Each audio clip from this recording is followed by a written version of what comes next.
दोस्तों, क्या आपको सांस लेने में परेशानी हो रही है? ज़्यादा चल फिर लिया या खा पी लिया तो आपकी सांस फूलने लगती है। तो हो सकता है ये किसी गंभीर बीमारी का लक्षण हो सकता है ये अस्थमा का लक्षण हो। ऐसे में डॉक्टर से परीक्षण जरूर कराएं और अपने खाने पीने पर बेहद ध्यान जरूर दें। कई बार सांस फूलने की जो परेशानी होती है वो एलर्जिक भी हो सकती है, यानी डस्ट के चलते भी लोगों को सांस फूलने की परेशानी होती है। ऐसे में कुछ घरेलू नुस्खे हैं जिन्हें अगर आपने अपना लिया तो आपकी ये परेशानी कम हो सकती है। और वो घरेलू नुस्खे क्या है, बता रहे हैं हकीम सुलेमान खान साहब। सांस दो तरह से परेशान करता है, या तो फेफड़े कमज़ोर हों और या दिल कमज़ोर हो। तो ऐसा नहीं हो सकता कि सबको एक ही प्रॉब्लम हो। तो मैं दो इलाज बता रहा हूँ आपको। जिसको दिल की प्रॉब्लम है, कोलेस्ट्रॉल की प्रॉब्लम है, हार्ट ब्लॉकेज की प्रॉब्लम है और हार्ट ब्लॉकेज की प्रॉब्लम है और जिसको भी ब्लड प्रेशर की प्रॉब्लम है, उनको दीजिए कलौंजी का सिरका 3-3 चम्मच 2 बार, 3-3 चम्मच 2 बार खाने के बाद। और जिनको फेफड़े की परेशानी है, कफ की, बलगम, छींकें, खराश और सर्द मिजाज है यानी ठंडे प्रवृत्ति के हैं, उनके लिए सपिस्तान, उन्नाब, अलसी 100 ग्राम, सपिस्तान, उन्नाब, अलसी 100 ग्राम लें। और पीपलें, जिसे पीपला मूल हिंदी में कहते हैं, वो 30 ग्राम लें। आपके किचन में एक गरम मसालों में चीज़ पाई जाती है जो पीपला मूल कहलाती है, एक 1.25 इंच की लंबी लंबी होती है। तो ये 30 ग्राम, बाकी चीज़ें 100 ग्राम पाउडर बना लें। और 1 चम्मच सुबह निहार मुँह यानी खाली पेट गर्म पानी से लें, 1 चम्मच शाम को। और जो ये नुस्खा लें वो खट्टी चीज़ों पर रोक लगा दें तो फ़ायदा होना मुमकिन है। ऐसे ही तमाम बीमारियों के असरदार घरेलू उपायों को जानने के लिए आप हकीम सुलेमान जी के इस वीडियो को अंत तक जरूर देखिए। और ज्यादा जानकारी के लिए हमारे YouTube चैनल हकीम सुलेमान पर जरूर आएं। जो भी व्यक्ति ज़्यादा वेट गेन कर लेता है या फिर मोटापा उसे बहुत ज़्यादा हो जाता है, एक तो मोटापा बीमारियों का कारण भी हो सकता है और साथ ही साथ जो लोग बहुत ज़्यादा मोटे हो जाते हैं तो इसका असर हमारे पैरों पर भी पड़ सकता है। क्या पैरों में दर्द उत्पन्न हो सकता है? मोटापा दरअसल वक्त से पहले बुढ़ापा है। यानी आप हैं जैसे, तो आपका संतुलित है जी जिस्म, और अगर इससे दुगना हो जाए तो आप बूढ़े से लगने लगे जी। तो यही सबका है कि मेरा वजन अगर इससे दुगना हो जाए तो मैं भी बुढ़ा सा लगने लगूंगा। देखने वाले को शायद मैं बहुत अच्छा लगूं, लेकिन ये जो भी वजन बढ़ता है वो हमारे पैरों पर ही तो लोड लेना है। पैरों पर, घुटनों पर, और आखिर तो कमर की रीढ़ की हड्डी ही सब कुछ संभालती है। और बुढ़ापा बीमारियों को दावत देने की निशानी भी है। देखिए, बहुत कम लोग ऐसे हैं जो मोटे नहीं हैं और उनको डायबिटीज़ है। 90% मोटे लोगों को डायबिटीज़ होती है। 95% थायराइड मोटे लोगों को होता है या थायराइड से मोटे हो जाते हैं, बात तो एक ही है। हमारे जिस्म में जो संतुलन है इस चीज़ों का वो बढ़ जाता है, और वो लोड चर्बी बढ़ने से हमारे दिल पर आता है, और दिल मजबूर हो जाता है कि वो प्रेशर ले, जिसको ब्लड प्रेशर कहते हैं। खून में भी चर्बी हो जाती है, खून गाढ़ा हो गया तो दिल बड़ी मुश्किल से उसको फेंक पाता है। इसमें सबसे बड़ा काम मोटापे का ही होता है। मोटापा होगा तो डायबिटीज़ तय है, याद रखें। डायबिटीज़ आना तय है अगर मोटापा है। डायबिटीज़ आना तय है अगर आप अपने जिस्म की ज़रूरत की एक्सरसाइज नहीं करते, यानी पैदल चलना और एक्टिव रहना बहुत ज़रूरी है। एक्टिव इसे कहते हैं कि जैसे मैं हूँ तो मैं 5-6 घंटे शूट करता हूँ, कभी किसी चैनल पर कभी किसी चैनल पर। लेकिन मैं जहाँ भी जाता हूँ, जब मुझे फुर्सत मिलती है मैं टहलने लगता हूँ। 5 मिनट 10 मिनट भी मिलते हैं तो मैं टहलता रहता हूँ, फिर शूट करता हूँ, फिर टहलता हूँ, फिर शूट करता हूँ, फिर टहलता हूँ। ऐसे मैं 1 घंटा या उससे ज़्यादा रोज़ टहल लेता हूँ ताकि मैं खुद भी तंदुरुस्त रहूँ। एक तंदुरुस्त डॉक्टर का या वैद्य का मशवरा लोग ज़्यादा कीमती मानते हैं। मतलब जैसे मैं बैडोल बहुत मोटा हूँ, मेरा पेट निकल गया है और मैं पेट वाले को नुस्खा बताऊँगा तो कोई मेरा यकीन नहीं करेगा।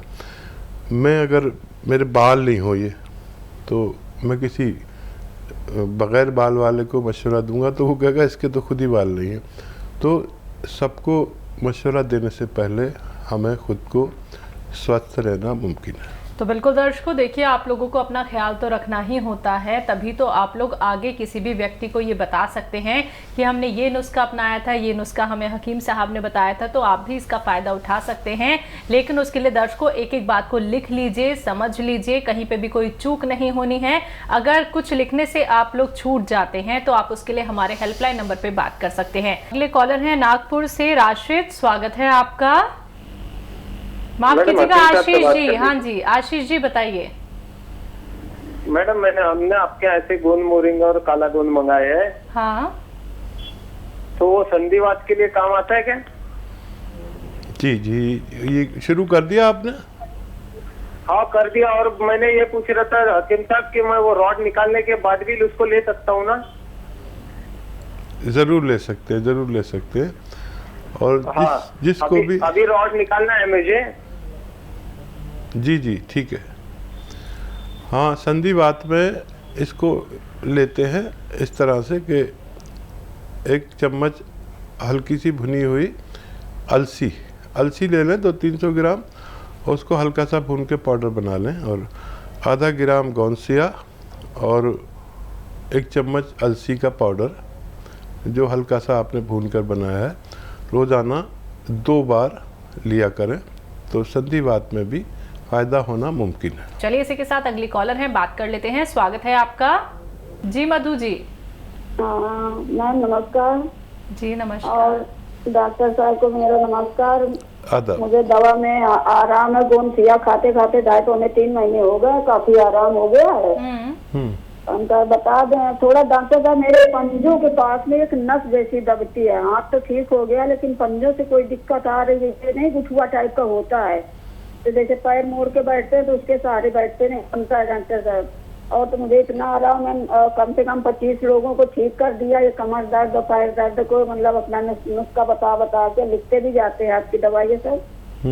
और डॉक्टर साहब कल जैसे ये पूछ रहे थे कि मुंडी बूटी है, तो ये आपके मोबाइल में भी नहीं पड़ी, हम समझ नहीं पा रहे मिलेगी कहाँ से और ये कैसी होती है, कितनी खानी होती है। हमारे बेटा की एलर्जी होती है आँख में गर्मी में, और सर्दियों में नहीं होती डॉक्टर साहब। गर्मियों में दिक्कत आती, खुजली भी होती है, आँख से कचरा टाइप का निकलता है उससे।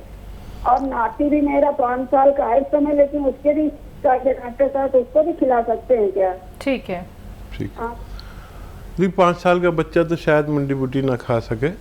ये देखिए ये होती है बॉल होती है और दबाने से दबती है। मुंडी बूटी बहुत मशहूर है। अगर आपके घर में कोई सेल फोन यूज़ करता है तो उनसे कहें कि मुंडी बूटी ज़रा सर्च करके दें गूगल पे, तो फ़ौरन सामने आ जाएगी, तो आप समझ जाएंगे। या बहुत आसान है इसको समझना, सस्ती भी बहुत आती है। तो इसके छोटी बड़ी बॉल आती है, मटरे से की बॉल होती है, उससे बड़ी उससे बड़ी उससे बड़ी, कंचे की बराबर तक आती है। तो आपको मटरे की बराबर लेनी है। 5 साल का बच्चा तो नहीं खा पाएगा, तो इसको 2 बूटी रोज़ाना पानी में उबाल के ढक के उबालना और उसको पिला दिया करें। 3 दिन तक पिलाएं, और जो निगल के खा सकता है उसको खिला सकते हैं। मुंडी बूटी इतनी परेशानी की बात नहीं है मिलना। आप जब पंसारी की दुकान पे जाते हैं या जो दवा बेचने वाले लोग होते हैं ना, कच्ची दवाएं, तो वो आपको दिखाएंगे। 5-10 रुपए की इतनी आ जाती है कि आपके पूरे ख़ानदान के लिए काफ़ी हो। तो ये खिलाइए उनको। और आप देखिए हमारे साथ तो जुड़ी गई हैं और आपने 25 लोगों को गौन स्याह से अच्छा कर दिया। यही मैं चाहता हूँ कि आप जैसे सम्मानीय लोग जब अच्छे हों तो फिर अपने आसपास के लोगों को भी बताएं ताकि उनको भी फ़ायदा हो सके, क्योंकि आप मुद्दत से परेशान थी और भगवान ने आपको फ़ायदा दिया। अब ये भगवान जब भी खुश होगा आपको अपने फ़ायदे से इतना नहीं जितना दूसरों की तकलीफ़ आप महसूस करेंगे। तो आप ये काम करते रहिए, हमेशा करिए, जब तक जीवन है, जब तक लोगों को फ़ायदा पहुंचाइए। आपको फ़ायदा अभी कुछ दिन बाद मुकम्मल होना मुमकिन है। आइए बात करते हैं अगले कॉलर से। सुमन है, स्वागत है आपका। प्रणाम जी प्रणाम सुमन जी। अदब। गुरु जी से बात हो सकती है? बात हो रही है सुमन जी, मैं आपका सवाल का तलबगार, बताइए क्या सवाल है। हमारा एक लड़का है, उसको थोड़ा सा डिप्रेशन है। लड़का है, डिप्रेशन है, और दूसरा है हमारी एक रिश्तेदार, उनको घुटनों में बहुत दर्द है और सूजन है। ये दो सवाल है मेरे। दोनों की उम्र बता दीजिए। लड़का 20 साल का है और 60 ईयर्स की लेडी।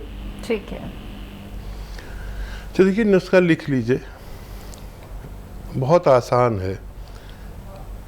ये जो आपके घर में धनिया तो सभी महिलाओं के किचन में होता ही है। ये धनिया असली वाला हो, मतलब मिलावट वाला ना हो। पिसवा लें चाहे तो आधे किलो 1 किलो धनिया पिसवा लें। और ये बच्चे को रोज़ाना, देखिए एक मिलता है नमक ज़ैतून, असली लें। धनिया तो असली मिलता है लेकिन नमक ज़ैतून नकली भी लोगों ने बना लिया है। तो धनिया 1 चम्मच और नमक ज़ैतून इसमें 1 चुटकी, जितने आपकी इस चुटकी में आए उसमें मिलाकर रोज़ाना 2 बार, खाने से आधा घंटा पहले और रात को और सुबह को, यानी दोपहर को जो खाना खाते हैं 2 बार दिया करिए। आपके बच्चे का ठीक होना मुमकिन है, लेकिन 4-5 महीने लग सकते हैं। जिन रिश्तेदार के आपके घुटनों में दर्द है उनसे कहें कि अगर झाड़ू पोंछे की करना पड़ता है तो वो करना छोड़ दें और ये वेस्टर्न टॉयलेट, कुर्सी वाला शौचालय का प्रयोग करें। और अलसी ले लें, अलसी को हल्का सा भून लें, ज़्यादा नहीं भूनना, हल्का सा भूनकर इसका पाउडर बना के रख लें। 400-500 ग्राम अलसी ले लें, बहुत सस्ती आती है, और भून के पाउडर बना लें। एक आता है गौन स्याह, गौन स्याह भी काफ़ी नकली मिलता है, असली वाला गौन स्याह लें। ये आधा ग्राम समझ लें कितना होता है, अंदाज़ा कर लीजिएगा आधा ग्राम का। आधा ग्राम गौन स्याह और 1 चम्मच जो हल्की भुनी हुई अलसी मैंने बताया आपको, उसमें मिला के दिन में 2 बार, ये खाने के बाद खानी है। पानी से लें या बगैर चर्बी के दूध से लें तो दोनों रोगियों को फ़ायदा होना मुमकिन है।